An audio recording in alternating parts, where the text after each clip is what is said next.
Hi everyone, I'm David Aragona, and this is the November 10th edition of Horses to Watch, where we carefully analyze some trips from the last week, looking for horses that might have encountered adversity and could be worth betting back when they run back in the future. This week we're going to veer away from my usual NYRA circuit and talk a little bit about the Breeders' Cup races. That was the big event last weekend, so we're going to kind of sift through those Breeders' Cup races and look for some horses that didn't necessarily win their races, but might have encountered some adversity in the running and could be worth following when they come back either in coming months or perhaps next season. We're going to talk about one Breeders' Cup race from the Friday card and two Breeders' Cup races from Saturday. Let's begin with that 2-year-old race from Friday. It's the Breeders' Cup Juvenile Fillies Turf. We're going to talk about a horse that finished towards the back of the pack, but just really never had a chance to earn a better placing. Let's break these runners from the gate. We're going to focus on the number 5, Bubble Rock. And you can see right at the start, disaster strikes. She rears up, hops a little bit coming out of the gate, and she finds herself towards the back of the pack. And that's really not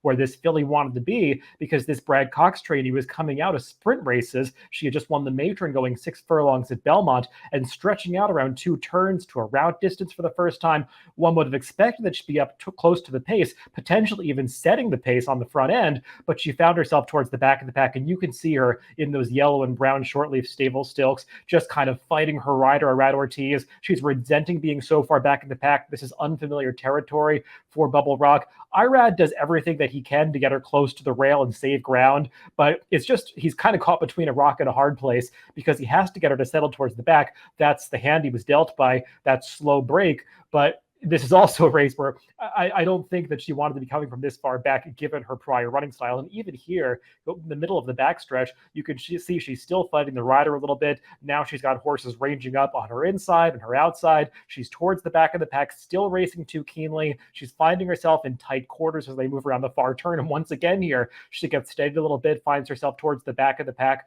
Now, the winner of this race, the number 1, Pizza Bianca, she does close from last to first in the final quarter mile, but that's the way Pizza Bianca runs, and her rider, Irad's brother, Jose, gave this horse just a fantastic ride. Bubble Rock, by the time they got to the top of the stretch, you can see Irad is barely even urging her. He knows that her race is basically over at this point. She's going to pass a couple of horses late, but she's going to check in 12th here of the 14 runners, really not being persevered with in the final furlong. She doesn't finish that far off the leaders because it was a pretty bunched group of horses across the wire, but she just never had a chance to achieve a better placing given the way this race unfolded. I'm not really sold on her being a 2-turn route horse. I don't know if that's where the connections are going to focus in the future. She's been such a proficient sprinter in her early races, but clearly she's a horse that has more talent than she showed last Friday in the Breeders' Cup. Let's move on to Saturday and talk about 2 races from that Saturday card, beginning with the Breeders' Cup Filly and Mare Turf. And we're going to talk about 2 horses in this race and their respective trips. One is the number 7, Warlike Goddess, and the other is the number 12, Audaria. Let's break these runners from the gate, and this is a 3-turn race, so hunker down. There's a lot to watch on this one, but things are going to get interesting in the second half of this race, not so much in the first half, because things go pretty much according to plan for both of these horses as they move around that far turn for the first time. There's Warlike Goddess settling in last place. That's just the way she likes to run. Warlike Goddess is a deep closer who comes from the back of the pack, so Julien Leparoux, no surprise that he put her in that position at the back of the pack. Audaria, her rider, William Buick, does an amazing job getting her over to the rail from her number 12 post position. A lot of people wrote off Audaria in this race, despite being the defending champion in this Breeders' Cup Filly and Mare Turf, because of that outside draw heading right into that far turn. But William Buick just did a masterful job saving all the ground that he could by the time the field got to that initial bend. And you can see coming by the stands for the first time, Audaria is in perfect position in the middle of the pack, that number 12 horse saving ground in about 8th place.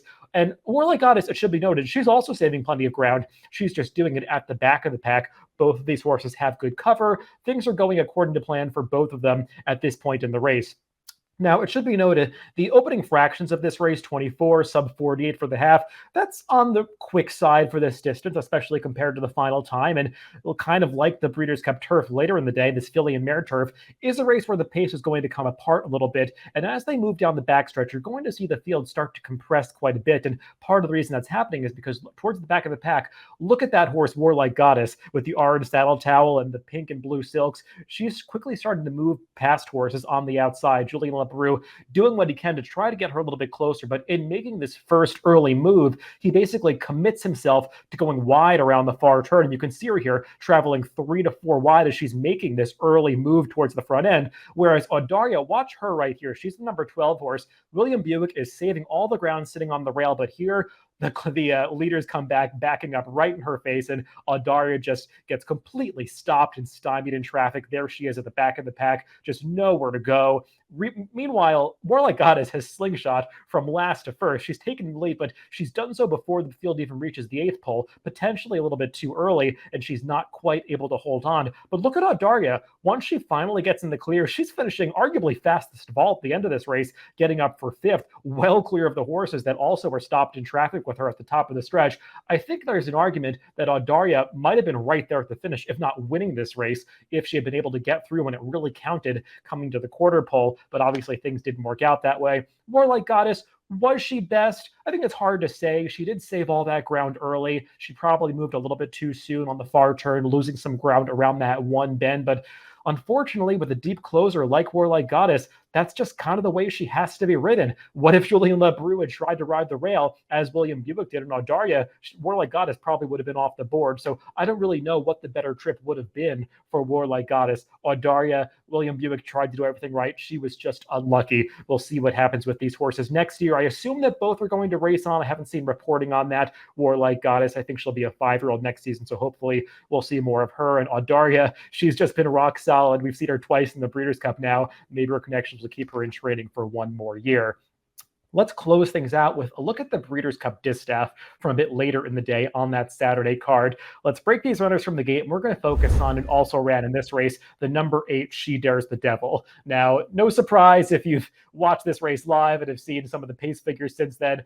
This is a hot and heavy pace, and the heavy favorite in this race, Latruska, she just loses all chance basically in the opening quarter mile. There she is between horses battling for the lead, but She Dares the Devil, she's right outside of her, that number 8 horse in those maroon silks. She's stalking in 3rd place, and it's worth looking up the Timeform US charts for this race and checking out the Timeform US pace figures and the adjusted fractions that you can find the Timeform US PPs, because it highlights just how fast this pace in the distaff was. Obviously, you see that raw fraction going up, that opening quarter in 21 and 4. Anybody who follows racing knows that's fast, but there's not the kind of run up that there was for a race like the Dirt Mile, where they also went a sub-22 fraction.